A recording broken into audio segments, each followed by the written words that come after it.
안녕하세요 여러분, 잘 지내고 있나요? 전도사님입니다.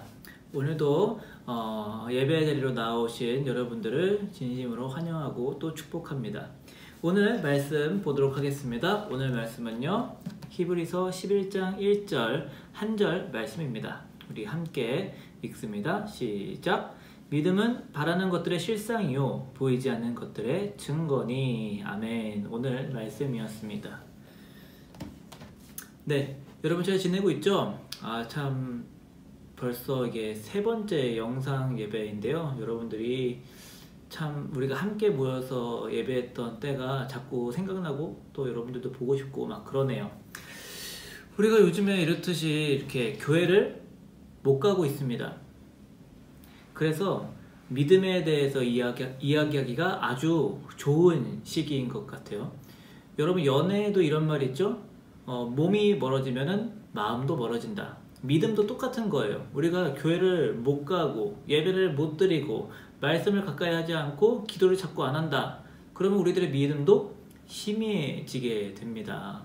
그래서 오늘 그런 마음을 가지고 기도하던 중에 여러분들과 이 믿음에 대해서 이야기를 해야겠다, 말씀을 나눠야겠다, 이런 마음을 좀 주셔서 오늘 말씀을 준비했습니다. 특별히 믿음, 많은 믿음도요, 그냥 단순하게 믿음 이렇게 하기보다는 특별히 우리가 예수님을 믿어야 되는 이유에 대해서 나눌 거예요. 그래서 오늘의 말씀의 제목은 우리가 예수님을 믿어야 되는 이유, 믿어야 하는 이유, 이거입니다. 자, 여러분, 우리들이요, 인터넷이라는 것이 생긴 이후로 우리들의 삶이 굉장히 풍요로워졌어요. 우리들의 삶이 굉장히 풍성해졌다는 겁니다. 인터넷을 통해서 우리가 지식도 쌓고요, 인터넷을 통해서 친구도 사귀고 또 소통을 하고, 인터넷을 통해서 쇼핑도 하고 내가 좋아하는 연예인과 가깝게 지내기도 합니다. 흔히 여러분들 말로 덕질, 그쵸? 그렇게 인터넷은요, 우리들에게 엄청나게 많은 그런 풍요로움을 주었습니다. 그런데 우리들 모습을 보면요, 만족하기보다는 더 욕심을 내는 모습이 우리들 안에 있는 것 같습니다. 사실 인터넷뿐만 아니라 세상의 많은 부분들이 너무나 많이 발전했고, 그로 인해서 우리들은요, 계속해서 말하는 거지만 풍요롭게 살고 있습니다. 그런데 이렇게 넘치는 풍요 가운데 살면서도 우리들은 점점점 욕심을 내는 것 같습니다. 더 편하고 싶고, 더 재밌고 싶고, 더 하고 싶고, 그렇죠? 세상은 우리들을 너무나 다양하고 재밌고 자극적인 방법으로 우리들을 유혹합니다. 현혹하죠. 그런데 여러분, 그거 아시나요? 이렇게 세상이 발전되기까지 너무나 화려하고 멋있어 보이는 반면에 그렇게 발전되기까지 굉장히 희생된 부분들도 많다. 화려하고 보기 좋은 그 모습 이면에는 굉장히 보고 싶어 하지 않는 참혹한 면도 많다라는 겁니다. 여러분, 옥스포드 대학 출신의 역사학 교수 유발 하라리라는 사람이 있습니다. 들어보신 사람도 있을 것 같은데요.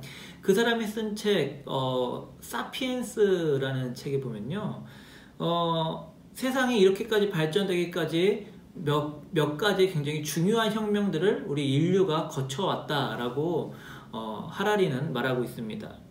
대표적으로 농업혁명, 산업혁명을 얘기하려고 하는데요. 이 혁명들이 일어나면서 동시에 굉장히 부정적인 측면도 나왔다라는 거예요.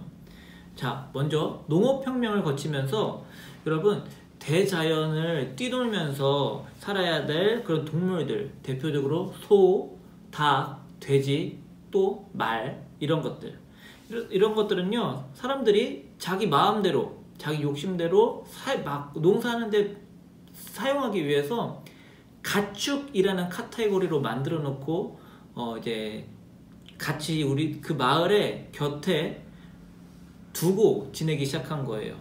그쵸? 그래서 원래는 각자 다른 영역에서 살던 사람과 동물 이렇게 있었는데 같이 살게 되면서 어떤 일이 일어났냐? 사람들에게서 전염병이라는 것이 발생되게 됩니다.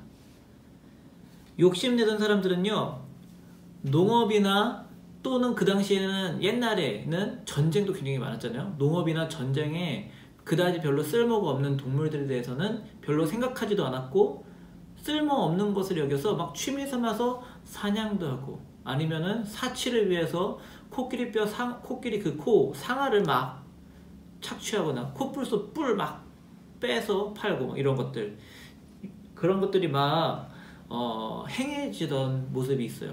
그쵸? 그래서 막 다른 동물들은 멸종되든지 말든지 상관도 안 하는 거죠. 두 번째로는 산업혁명입니다. 18세기 영국에서 시작된 거죠. 기술의 발전으로 인해서요, 공업이라는 분야가 폭발적으로 발전하게 됐고, 인류는요, 물질적으로 굉장히 풍요로움을 물질적 풍요를 이제 맞이하게 돼요. 그런데 그런 엄청나게 풍요가 왔지만 반면에 그 당시 부자들은요, 가난한 사람들에게 엄청나게 갑질을 하던 거예요. 노동 착취. 그 당시에 차별이란 차별이 있었던 때예요. 인종차별, 계급차별, 또 빈부격차. 엄청난 차별이 있었던 때라는 거죠. 그 밖에도 사람들은요, 시간이 흐르면 흐를수록 더 욕심을 부렸고, 자연을 훼손했고, 그 다음에 전쟁을 했고요, 이기적이게 됐고, 무관심의 길로 나아갔습니다. 그러면서 원하는 것들, 하고 싶은 것들을 성취해냈고 이겨내왔던 거죠. 계속해서 더 큰 욕심을 향해서 나아가는 인간을 발견했습니다. 유발 하라리가요. 그래서 그의 책에서 그가 그 책을 마무리하면서 이렇게 얘기합니다. 인간은 결국에 신처럼 되기를 원하는 것 같다 라고 하면서 그의 책을 마무리하는데요. 여러분, 우리들이 만약 그 신과 같은 전지전능한 자리에 오르게 된다면 행복할 것 같습니까? 장담하건대 절대 그렇지 않을 겁니다. 우리가요, 하나를 끝내면 또 다른 하나를 시작하게 될 겁니다. 그리고 하나를 얻어내면 또 다른 것들을 우리는 원하게 될 거예요. 우리는 만족하길 모르고요, 이렇게 반응할 겁니다. 다음에는 뭘 할까? 다 했네. 다음에 뭐 하지? 이런 반응이요. 이것이 우리 사람이라는 존재입니다. 그리고 세상의 실체인 거죠. 우리는 연약하고요, 한계가 있고, 그 다음에 죽음을 필연적으로 맞이하게 됩니다. 세상에 속해 있는 모든 것들이 그래요. 시간이 흐르면 old fashioned, 낡아지고 잊혀지고 버려지게 되는 거예요. 그렇게 한계와 불만족을요, 우리가 마주하게 될 때, 그런 마주하는 순간 우리한테 막 폭풍처럼 밀려드는 게 뭐냐면 공허함과 허무함입니다. 세상은 이토록 풍요로운데 왜 나는 만족하고 있지 않을까요? 왜 이렇게 세상에는 조주빈과 같이 아프고 악한 사람들이 생깁니까? 끝이 비참한 사람들이 왜 이렇게 많을까요? 그 이유는요, 우리들이 세상을 너무 믿어서 그렇습니다. 좋은 것들로만 유혹하는 세상에 속아서 그런 것입니다. 그런데 2000년 전에, 약 2000년 전에 예수라는 한 사람이 나타나서 다른 이야기를 하는 거예요. 다른 차원의 이야기를 합니다. 이렇게 얘기를 해요. 나는 부활이요 생명이니 나를 믿는 자는 죽어도 살겠고 무릇 살아서 나를 믿는 자는 영원히 죽지 아니하리니 이것을 내가 믿느냐. 죽음을 맞이할, 그리고 공허하고 허무한 삶이 아니라 영원한 삶이 있다고 예수님이 오셔서 말씀하신 거예요. 또 예수님을 믿고 난 다음에 이전에 자기가 했었던 모든 과거들을 다 포기하고 버리고 씻어낸 다음에 예수님만을 위해 살았던 바울은 또 이렇게 이야기합니다. 만일 땅에 있는 우리의 장막집이 무너지면 하나님께서 지으신 집 곧 손으로 지은 것이 아니요 하늘에 있는 영원한 집이 우리에게 있는 줄 아느니라. 아멘. 그러니까 우리가 지금 입고 살고 있는 이 육신은요, 이 장막집, 즉 텐트와 같다라는 거죠. 그런데 하나님께서는 이게 이제 이 땅에서 썩어져서 죽게 될 거고 썩어지게 될 거고 없어지게 될 거잖아요. 그런 우리들을 위해서 하나님께서는 하나님 나라에, 그 영원한 나라에 영원하고 썩지 않을 집을 준비하고 계신다라는 겁니다. 누구에게 이게 주어집니까? 예수님을 믿는 자들에게 주어지는 겁니다. 말씀을 마치려고 합니다. 여러분, 지금 어떻게 마음이 어떻습니까? 행복하나요? 만약에 내가 이렇게 내 삶을 이렇게 돌이켜 봤을 때 행복하지 않은 것 같다, 그런 편이 아닌 것 같다, 이렇게 판단이 된다면, 생각이 된다면 아마 이 이유가 아닐까 싶습니다. 내가 필요 이상으로 세상을 너무 믿었고 의지했고 세상만을 봐왔기 때문이 아닐까요? 이런 질문을 한번 드려봅니다. 공부도 중요하고 진로도 중요하고 뭐 잘하는 것, 물질적인 풍요 이런 거 중요합니다. 그런데 그런 것들은 하나님께서 누리라고 주신 것이지 그것의 노예가 되라고 주신 게 아니라는 거죠. 그렇다면 우리들은 어떻게 살아야 됩니까? 내가 그런 물질, 진로, 그쵸? 학업 이런 것들 중심으로 살아왔었는데 이게 아니다 라고 지금 말하는 건데, 그러면 우리는 어떤 것을 기준으로 중심으로 중점을 두고 살아야 되는 겁니까? 물론 공부, 진로 이런 거, 돈 버는 것 해야 합니다. 중요하죠. 그런데 그냥 하는 게 아니라 이런 것들을 하나님 나라를 바라보고 해야지 된다는 거예요. 그래야 우리가 하고 있는 이런 많은 것들, 그쵸? 취미생활도 공부도 어떠한 뭐 진로를 위해 하고 있는 것들, 모든 것들이 다 의미가 있게 되는 거예요. 노는 것도 마찬가지입니다. 하나님 나라를 위해서 공부하셔야 되고요. 하나님 나라를 위해서 돈을 벌고 잘 써야 됩니다. 하나님 나라를 위해서 더불어 함께 놀고 먹고 해야지 되는 거예요. 우리가 이 생각이 있잖아요. 그러면 남들에게 베풀 수 있게 됩니다. 그리고 친절해지게 됩니다.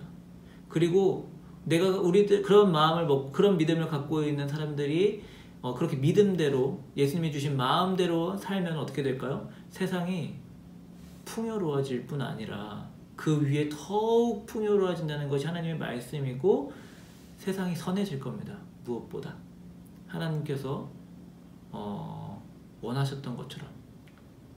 그래서 우리들의 청지기로 이 땅을 허락해 주신 거잖아요. 예수님을 믿기 시작할 때 이 모든 것들이 가능해집니다. 이것이 우리가 세상이 아니라 예수님을 믿어야 되는 이유, 예수님을 믿는 이유입니다. 자, 우리 기도 제목 함께 읽고 기도했으면 좋겠습니다. 첫 번째, 하나님, 세상이 아닌 예수님이 나를 영원한 나라로 인도해 주시는 분임을 믿게 하여 주시옵소서. 하나님 나라를 바라보고 이 땅의 것들을 하게 하소서. 허투루 보내기 쉬운 시간들입니다. 주님의 뜻 속에서 보내게 하소서. 우리 다 같이 기도합니다.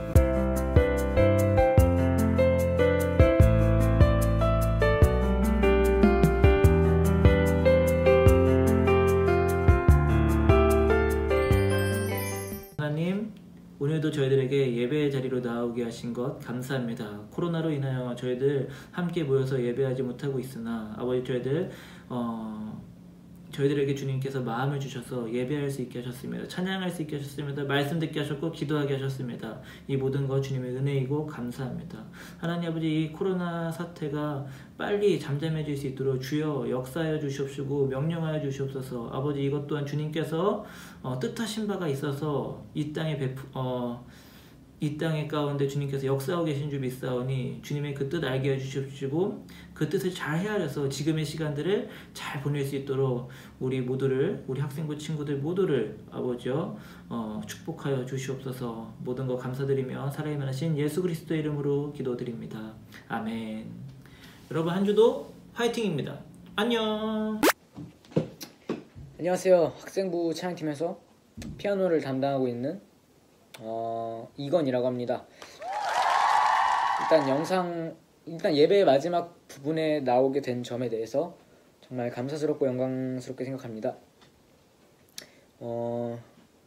요즘 코로나가 완전히 많이 확산되고 더 심해져가지고 아예 밖으로 나가지 못하는 상황인데 이 상황 가운데서 제가 집에서 뭘 하는지 그리고 제 기도 제목이 뭔지 잠시 나누는 시간을 가지려고 해요. 일단 저는 요즘 매일 11시에 일어나고 있고 일어나서 밥 먹고 게임을 하려고 항상 컴퓨터 앞에 앉으면 엄마가 이제 오셔가지고 불어로 된 빌립보 성경을 저한테 보여주세요. 그래서 저보고 외우라고 하셨어요. 제가 외웠어요. 지금 19절까지 외운 상태예요. 너무 감사드린 거예요. 그렇고 일단 게임은 오버워치랑 배그만 돌리고 있고 베이스랑 피아노도 연습하고 있는데 피아노 치는 거는 제 인스타그램을 보셨으면은 다들 알만 하실 겁니다. 베이스도 이제 안좋아하는 삼촌께 제가 이제 온라인 레슨을 받고 있는데요. 그리고 이제 제 기도 제목은 저희가 이제 저번 주인가 그때쯤에 CSQ를 이제 냈는데 그 CSQ가 잘 돼서 저희가 영주권을 받을 수 있도록 기도해 주셨으면 좋겠고요. 또 한 가지는 이 코로나라는 바이러스, 심각한 바이러스가 얼른 종식되어서 이제 다시 원활한 학업으로 돌아갈 수 있도록 다 같이 기도해 주셨으면 좋겠습니다. 그럼 저는 여기서 이만 사라지겠고요. 오버워치 하러 가보겠습니다. 감사합니다.